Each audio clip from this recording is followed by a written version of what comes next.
On a dark, blustery afternoon in the autumn of 2010, I joined a ragtag army of New York City commuters waiting to board a bus that would lumber downtown.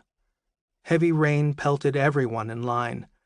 We were stepping over puddles and negotiating the steep, slippery stairs, trying not to break a leg or let ourselves be blown away.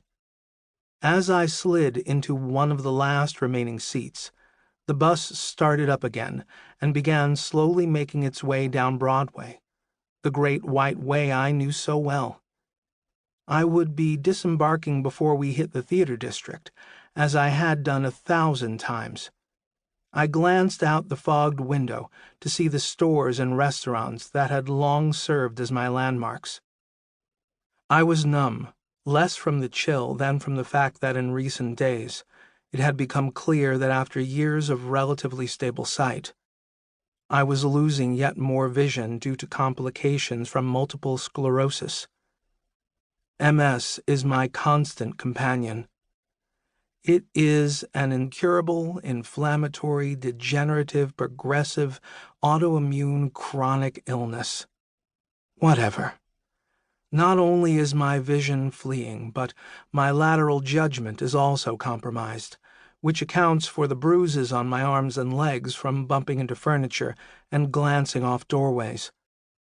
Sometimes I felt I needed football pads just to walk the streets of New York. The bus was headed where I wanted to go. The MS was not, though both were going south. The disease was active, dancing through much of my body. The neurological predator was focusing once again on my eyes.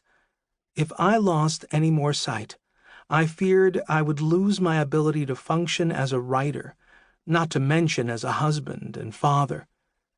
Suddenly I sat up, ramrod straight, as I realized I had no idea where I was. I could not make out the storefronts outside the window. They were lost in a foggy blur fading to vague shapes and drab colors. Buildings were melting into unrecognizable blobs. I felt as if I had been kidnapped and was being transported to an alien place.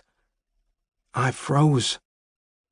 My reflexive denial, usually a well-oiled machine, stalled out. Frantically, I attempted to peer through the fog, trying to identify anything that would tell me my location. I just could not make that happen.